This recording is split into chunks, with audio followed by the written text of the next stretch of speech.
Well, how do there, chums? It is I, Captain Steve, and today, chums, for you guys in the viewerverse, I have some frickin' news. Yes, I have news from Hello the Games. Let's head on over to my scribble pad and let's hit on up said news, because this is mind-blowing stuff. Executamundo!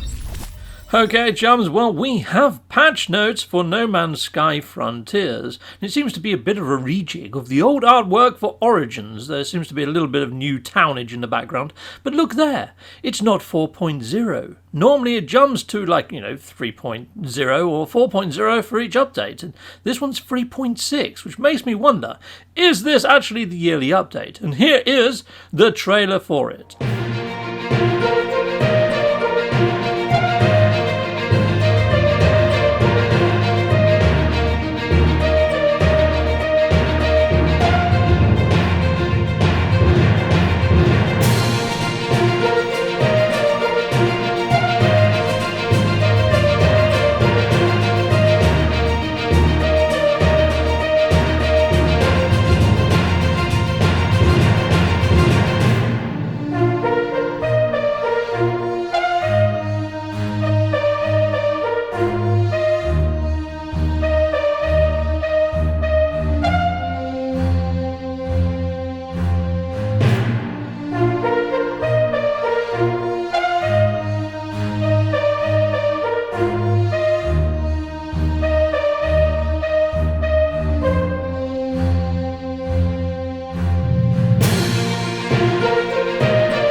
And curiously enough, chums, that trailer is not featuring over on Twitterverse and on Sean Murray's front screen. He hasn't replaced that of Origins from last year, so I'm wondering whether this is the full update this year, chums.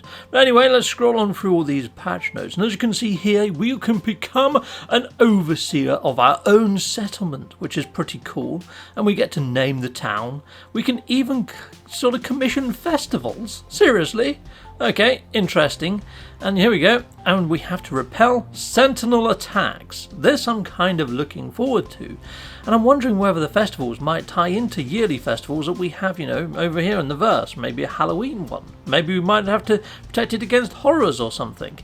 They have added a shed load of new base parts and also a new base building menu. Now later in this video I will tell you how much salvage data you're going to need to unlock all these new gnarly parts to make these awesome vistas and landscapes and building and base parts. I mean, it now looks like something out of the frickin' Mandalorian. It's frickin' great. A lot of these little towns are all procedurally generated and they do have a different look and feel to them. Beeble was streaming earlier and he went to a few different races, and yes, you could see subtle differences, especially in doorways and the way that they open and close and things. It was pretty darn freaking sweet. They've also increased the save slot number from 5 to 15. However, when I went to my menu, it was only just showing me one page, but I guess I'd have to unlock more for it to get the scroll bar or something. But there we go. It tells you PC players where you can find that save data. And would you look at this, chums? We've got new destruction effects. So this is interesting. So if we've got new visuals around blowing stuff up, it does make you wonder if there is a combat or some sort of destruction-y type update on the horizon at some point. I mean, look at that. That looks pretty darn cool, blowing up those asteroids as well. Nice! That's pretty darn sweet. And yeah, when you actually hit freighters now, look at that, all the fire damage on the sides. That looks freaking awesome. This is looking a lot better. I mean, I don't know where we can have fires from space. Isn't there vacuums? Oh, sod the frickin' physics, Steve. Just get on with the frickin' patch notes. Yeah, so I'm really liking these new sort of builds, and also your settlements grow. So, I'm going to be doing a playlist on my very first settlement, and we're going to see it through from start to finish. So yeah, if you're not already subbed to the channel, you might want to, so you can watch this sort of play out. But I'm loving the sort of aesthetics on here. It's very Tatooine, isn't it? And very cantina. Very sort of Mandalorian, and yeah, I really enjoyed the Mandalorian, so I'm very much up for these new base aesthetics, and I will be trying to make my own bases in keeping with what we see on the planet's surfaces. Oh look, we've got some broken images there, but there is a huge array of new base parts, which I will get to. We're going to go up to the actual Nexus in a moment, chums, and we're going to unlock as many as we can using my salvage data collection. I've got quite a lot of salvage data. What's this about Steam trading cards and badges? Well, I have not got Steam. I cannot get these, and they look freaking sweet. Quite like them a lot, but yeah, sadly I'm going to have to miss out on that one. But this I can do. Defend settlements from sentinels, heck yes. Defensive buildings, you say? Does that mean we might get defensive turrets, so we're just going to be seeing Korvax and Viking and Gek lobbing stones at the frings? I don't know, but I definitely want to embark in some of this to see how it plays out, especially to see how my NPCs in my settlements react. That'd be quite cool. I'm hoping there's some AI there. I hope they don't just casually walk around while being shot at by a freaking walker. Anyhow, let's move on. More saved discoveries. The number of discoveries that can be saved locally before uploading has been doubled. Well, considering how often your discovery servers have been down as of late, that's probably a really good thing. Right, so we've got... Oh, that looks freaking ace, doesn't it? Having your mech inside the town. That's pretty cool. Settler forts. Okay, well, this is very much in keeping with something like Theme Park or any sort of theme-type, sim-type game where you get to see the mood of your occupants and NPCs. Interesting. I do love those sort of games. I do kind of like this idea being brought into No Man's Sky. Twitch drops. Oh, damn. I'm going to have to reinstall Twitch on my freaking phone and find somebody to watch to get these awesome drops. Because from what I'm seeing, you can actually get a rocket pack this time, chums. It's a bubble backpack. And I don't think there's going to be any other way of getting that rocket pack other than watching the Twitch streams and getting the Twitch drops. So yeah, I may have to embark on that one. Here we go. Streamlined building interface. Well, with so many base parts, I can see why they have implemented a new UI for this. However, I'd imagine this is going to sort of make those that like glitch building struggle a little with their quick jumping around and doing banjo glitches and blender glitches. That could be interesting. Resolve citizen disputes? Seriously, I get to be Judge Rinder? Frickin' heck yes. I'm up for this. But what I have noticed, chums, is some of the NPCs have now got new words that I don't understand. I think I'm going to have to go and hit up a load of knowledge stones before I know all of their lingo again. Seems to be new language added into iteration. Okay, earn resources from your settlements. This is quite cool. I would like to set up a farming community more than anything, to be fair, because at the moment it seems that farming animals, they sort of despawn. I'm hoping that won't be a thing if you've got an actual farm set up in one of these communities. Who knows? I'm liking this though. More particles being kicked up by landing ships, and also fireflies may venture near to lamps inside of your settlements. Pretty darn sweet. Loving it. More particle effects. Very welcome. Nice. And also, yeah, there we go, skidding with your, particle effects. Lovely jubbly. Advanced building controls. Even lets you build in mid-air. Free placement mode. Now, I saw Beeble streaming earlier, and he could not rotate a floor to become a wall. And he had problems building large circular structures like he's quite used to. So yeah, I'm a little bit concerned that there's going to be a few people when it comes to base building put out a little if they can't glitch build as they once did. Okay, awesome, but I'm liking this, being able to move a part that you may have placed mistakenly. There's also a copy function, so you can copy areas and then paste them, which I think is darn freaking sweet. That one's long overdue.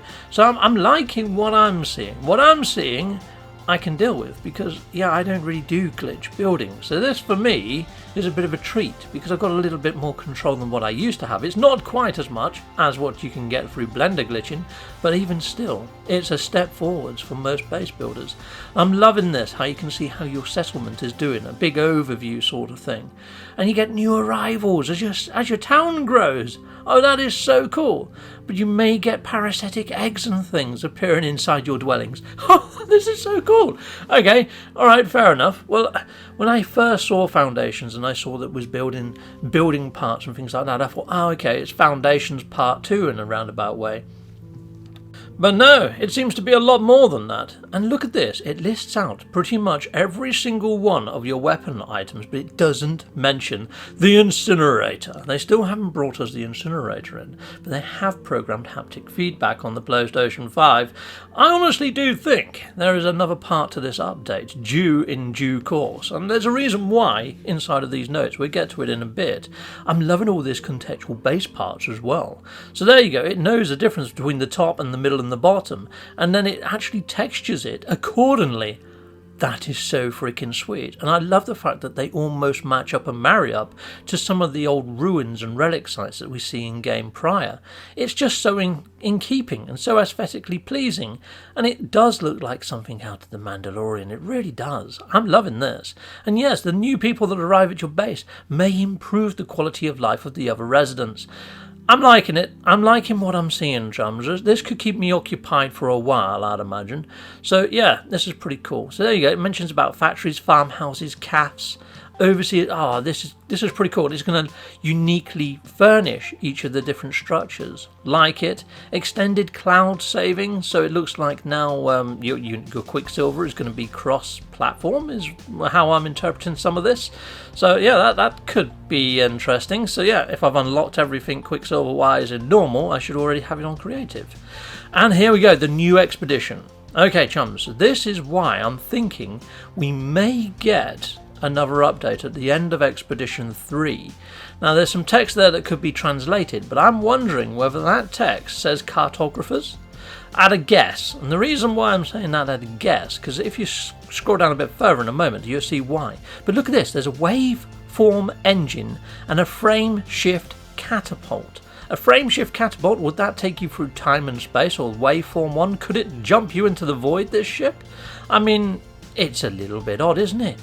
It's very odd, and look, it's almost got a myth beacon icon in there as well. What the fudge is that all about? This is kind of interesting. This is very interesting. You can see here, the Cartographer's Expedition will allow travellers to earn a fertile monstrosity egg. But look at that, Cartographer's Expedition. So I'm wondering whether that says cartographers. Hopefully someone's going to confirm I'm at least right on that. But there we go. So you're going to earn a fertile monstrosity egg. Now we know that these monstrosity eggs grow around sort of like abandoned buildings and things like that at the moment. But who's to say we don't go into the void to get one of these things, you know? So I'm wondering whether Expedition 3 is going to be the prelude to the actual update of this year. I'm thinking Foundations might be our equivalent of Desolation or something that we had last year. So there we go, there's a whole load of bug fixes, a whole load of patch notes. I'll put the full patch notes inside of the video description. Be sure to check that out. Righto, Chums. Well, there you go. That's all the news that I've got for you. I mean, that was some extensive freaking reading there, wasn't it? But pretty darn awesome. Here's the new build menu. So I have actually installed the update. And something that's a little bit annoying is clearing off all these sort of yellow sort of exclamation marks that appear on all the stuff that you already know about. And yeah, it's just on reams and reams of the pages, which is a right faff. There you go. You can just run it over them real quickly and just sort of rub them all out. But these are the legacy parts. Now I've heard a few new players saying that they can't see the legacy parts even inside of the terminal up inside of the station, or well, the Nexus. So it makes you wonder, are they going to be removing all these legacy parts at some stage? I really hope not, because half my bases are made out of them, obviously. In fact, all of them are. So there we go. But there's tons more new parts here, Chums. I mean, there's not so many decals, and I haven't gone up to the Nexus yet. So you know what? I'll see you guys up in the Nexus. Don't go away. Well, Chums, if you haven't actually been to the building terminal before and you don't know where it is, you just go up this ramp by Ariadne, heading over to this back room here. I mean, you could fly through the window by Polo and Nada if you wanted. I'm getting stuck on the frickin' scenery all of a sudden, Chums. I don't know what's going on there. It's biting me. Right, so here we go. Let's interact with this. This is the building terminal that I'm on about, the construction modules or whatever. And yeah, you can see up the top there, I've got 591 salvage data to spend. And these are already costing me like 1 to 3 salvage data per item. I've gone through all of them, and it took 214 salvage data for me to unlock all of the new base parts. Now, if you've never been here before and unlocked the rest, you're going to need a heck of a lot more than the 214. But if you're a veteran and you're coming in, all the new items, 214 salvage data. Yeah. And once you've unlocked them, you've got to wait for all this sort of annoying pop-ups to go through. Yeah, 200 of them or whatever there is. It's freaking mental. So I decided maybe to go around and talk to some of the NPCs inside the Nexus to pass a bit of time. So I thought I'd go and see the module seller to see if he has got a flamethrower incinerator module. So I go and speak to Ares. Hello there, Ares. I want to see your wares. Do you sell an incinerator module? I hit purchase upgrades. It goes in and straight out of the menu. I did not press a button there. That was not me, and I tried this a few times. It's freaking broken, I think, Chums. Or maybe it's just because I've still got those things popping up. Right, to get your first settlement appear that you can actually become the overseer of, as soon as you fly into space, you're going to get an incoming message. Now, I got this flying from planet to Nexus, but I ignored it. Righto, so let's hit up that incoming message and see what it says. Hello there, Corvax chum.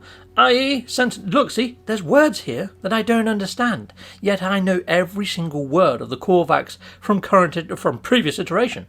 There's new words been added. I'm going to go and hit up a few Corvax knowledge stones, I think, chums, to see just how many new words have been added. But there we go, those are a few that I didn't know. Now, funny enough, it says that they add these settlements in all sorts of areas of space that are habitable. Well, I'm in a habitable area of space now, but what this actually asks me to do is jump into a neighbouring system. So you're going to need warp fuel inside of your tanks, chums, to actually initiate this. You can see here, mission target is in another system in space. Consult the galactic map. Righto, so I didn't really expect that, and I am actually in my 905 at the moment, in the 905 NMSA hub, which is pretty darn sweet. So here we go, we're still in there, lovely, and we're going to be heading over to that system, and hopefully we're going to have ourselves a nice little settlement. Awesome, it's been discovered by somebody else, but who cares? Right, let's spin this around. Isn't it weird? Dominant life form is Gek, yet I was hit up by a Corvax. Yeah, that's a bit fishy. Right, okay, well, let's head on down to the actual settlement, and we're going to park our ship. Now, chums, like I said, I'm hoping to do a playlist of my settlement from beginning to end. So I'm going to land here, we're going to see what pops up in way of tutorial message, and then I'm probably going to be ending off. And I'll be bringing a playlist to you in very short time on how we get on with this actual settlement, interacting with them, how we go about it. And yeah, I'm hopefully going to be doing this until Expeditions freelance. That's the kind of idea, so I'm going to take my time with it. So there we go, chums. This is my first settlement. I hope you guys don't have any trouble with this. Oh, lovely. We've got a little bit of a cutscene, letterbox mode, planetary settlement detected, in a state of vulnerable. Right, we're going to have to do something about that. Okay, awesome, and there's a little tutorial over there in the bottom right. Become your overseer, blah de blah, research all the buildings. Nice. Oh, get some valuable products, don't mind if I do. And we get to meet some deputies. Sweet. Okay, and I think some ships just flew over. Let's go into camera mode. Let's just put the sun in the sky and let's have a little zoom around. This is quite nice, isn't it? Thinking that I can build bases that look like this now, chums, and in keeping with this, is pretty darn sweet. I must say, the aesthetics of this is quite pleasing. I like the look of these new bases, and I think I'm going to quite enjoy building my own captain's residence amongst these. But what I'm going to do is build my town out first, make sure all my residents are happy, then add my captain's residence. But yeah, hopefully you're going to join me for my playlist of doing exactly that in the next few days, maybe even the next week or so. I don't know how long this is going to take. You're going to be learning with me, so don't expect it to be an expert's guide. I'm going to be learning on the frickin' job. Okay, right, well, we've got people already landing here. I don't see any NPCs walking around, but I think my first task is to find an NPC, which I'll be doing soon. And you guys out there, thank you for joining me. Take care, goodbye, and goodbye again. Well, thank you very much for watching. If you like what you see, please hit a like and a subscribe, and I'd like to say a massive, great big thank you to all of my backers over on Patreon and over on YouTube membership. Thanking you, backers! And if you want to support this channel, just don't skip the adverts. That throws revenue down my avenue. Or yeah, just stay with Captain Steve that little bit longer and hit something on this screen. There's merch here now too.